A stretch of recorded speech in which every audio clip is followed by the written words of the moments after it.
Meu nome é Helena. Tenho 33 anos. Achei que já tinha aprendido tudo sobre decepção. O divórcio, as noites trabalhando até tarde, a família que foi se afastando aos poucos. Eu estava errada.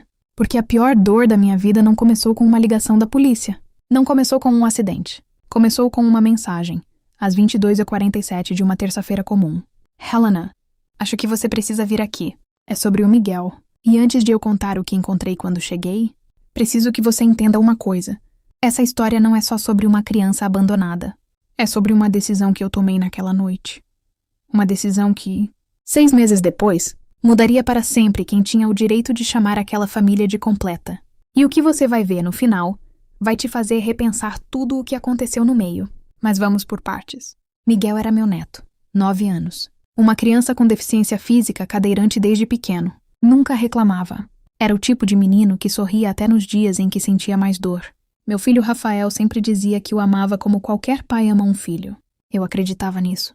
Todos acreditavam. Até aquela terça-feira. Dirigi pelas ruas de Curitiba com o coração acelerado, imaginando 1000 possibilidades. Nenhuma delas chegou perto da verdade. Quando parei em frente ao condomínio, Dona Célia, uma vizinha de mais de 70 anos, já estava na calçada esperando. Ela segurava uma mochila azul contra o peito, os olhos cheios de lágrimas. Ainda bem que você veio. Eu conhecia aquela mochila. Tinha sido presente meu no aniversário de 9 anos do Miguel. Onde ele está? Ela respirou fundo antes de responder, como se estivesse escolhendo as palavras com muito cuidado. Está no meu apartamento. Sozinho. Meu corpo gelou. Sozinho. Onde estão o Rafael e a Camila? Ela abaixou a cabeça. E o que ela disse a seguir foi o tipo de frase que eu nunca imaginei ouvir sobre o meu próprio filho. Foram viajar. Por alguns segundos, achei que tinha entendido errado. Viajar? Levaram os outros 2 filhos. Disseram que voltariam em 1 semana. Meu coração pareceu parar. E o Miguel? Ela apertou a mochila ainda mais forte, como se aquele objeto fosse a única coisa que a impedia de desabar. Disseram que ele ficaria mais confortável aqui comigo, mas nunca me perguntaram se eu podia cuidar dele. Só tocaram a campainha, deixaram o menino e foram embora. Eu quero que você preste atenção nessa palavra. Confortável. Porque mais tarde, quando eu abri o envelope que eles deixaram, ia entender exatamente o que essa palavra realmente significava para o meu filho. E não tinha nada a ver com o conforto do Miguel. Naquele instante senti choque, raiva e culpa ao mesmo tempo. Enquanto meu filho publicava fotos sorrindo em um resort de luxo, meu neto esperava por alguém que jamais deveria tê-lo abandonado. Abri a porta do apartamento de Dona Célia. Encontrei Miguel olhando pela janela, com um pequeno mapa do Brasil sobre o colo. Quando ele me viu, sorriu. E fez uma pergunta que partiu meu coração em 2. Vovó, será que desta vez eles vão voltar para me buscar? Desta vez. Como se isso já tivesse acontecido antes. Caminhei até ele tentando esconder o que estava sentindo. Ajoelhei ao lado da cadeira de rodas. Segurei sua mão. Claro que eu vim buscar você, meu amor. Ele sorriu de volta, mas era um sorriso pequeno, cuidadoso. Como quem já aprendeu que não pode esperar demais das pessoas. Foi então que Dona Célia me chamou até a cozinha. Helena. Eles deixaram um envelope. Dentro havia dinheiro, uma lista de remédios e uma única frase escrita às pressas. Voltamos em 6 dias. Qualquer emergência, nos avise. Nenhum pedido de desculpas. Nem uma pergunta se uma senhora de 74 anos tinha condições de cuidar de uma criança que precisava de ajuda para quase tudo. Eles disseram para onde foram? Perguntei, tentando manter a voz firme. Ela assentiu. Disseram que era uma viagem de $80.000. Algo que planejavam havia meses. $80.000. Meses de planejamento. E ninguém, em nenhum momento, tinha planejado o que fazer com o Miguel, a não ser deixá-lo na porta de uma vizinha. Foi nesse exato instante que meu telefone vibrou. E o que eu vi na tela ia confirmar a coisa mais dolorosa que eu já tinha sentido como mãe. Era uma publicação do Rafael.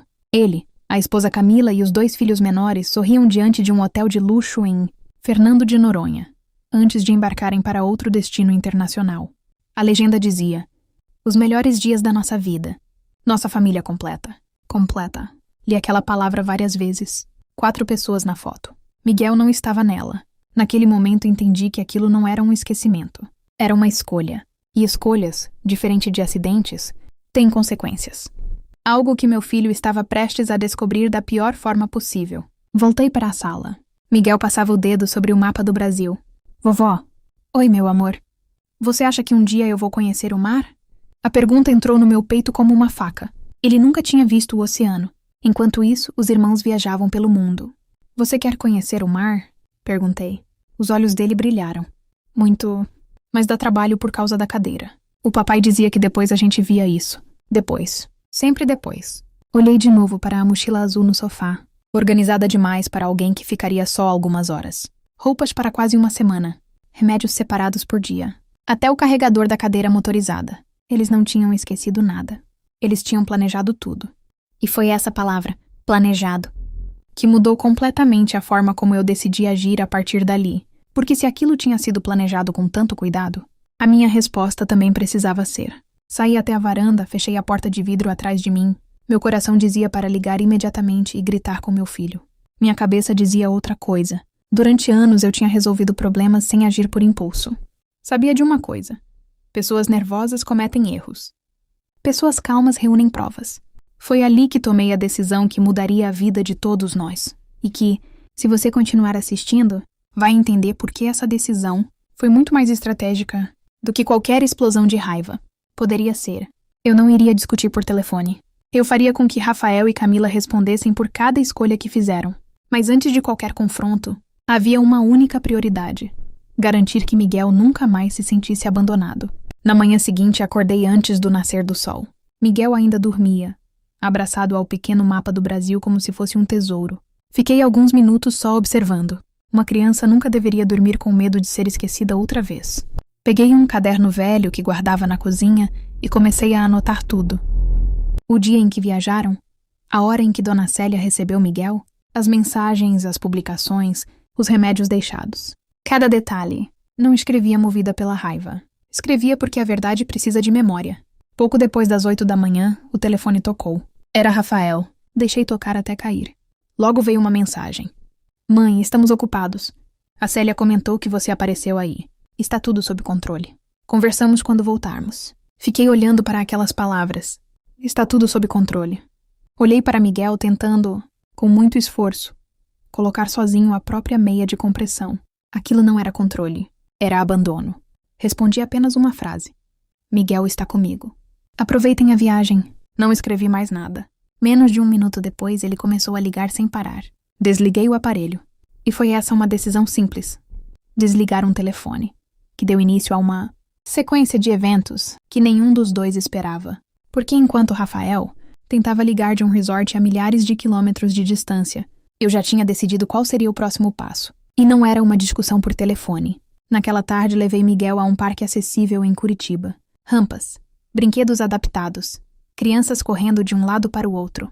No começo, ele ficou quieto. Observava tudo como quem tinha medo de ocupar espaço. Até que um menino se aproximou. Quer jogar comigo? Miguel olhou para mim antes de responder. Eu apenas sorri. Vai, meu amor. Pela primeira vez em muito tempo, vi meu neto rir sem olhar para trás para ver se estava incomodando alguém.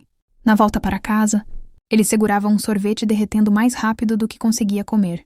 Vovó, sim? Hoje foi o melhor dia das minhas férias. Meu coração apertou. As férias dos sonhos dele tinham custado apenas uma tarde de atenção. Enquanto isso, do outro lado do mundo, $80.000 estavam sendo gastos em um melhor dia, que nem sequer incluía todos os filhos.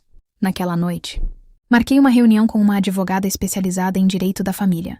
Eu precisava entender exatamente quais eram os direitos de Miguel. Não queria vingança, queria proteção. Antes de dormir, passei pelo quarto dele. Vovó, você promete que não vai me mandar embora também? Segurei sua mão com firmeza. Eu prometo. Ele fechou os olhos, tranquilo. Eu continuei acordada por muito tempo, porque pela primeira vez, tinha certeza absoluta de que aquela história não terminaria quando meu filho voltasse da viagem. Na verdade, era exatamente ali que tudo estava prestes a começar. E o que aconteceu na audiência, algumas semanas depois, foi algo que nem eu, com toda a minha experiência, esperava ouvir do juiz. Na manhã seguinte, sentei-me diante da advogada, doutora Fernanda Azevedo.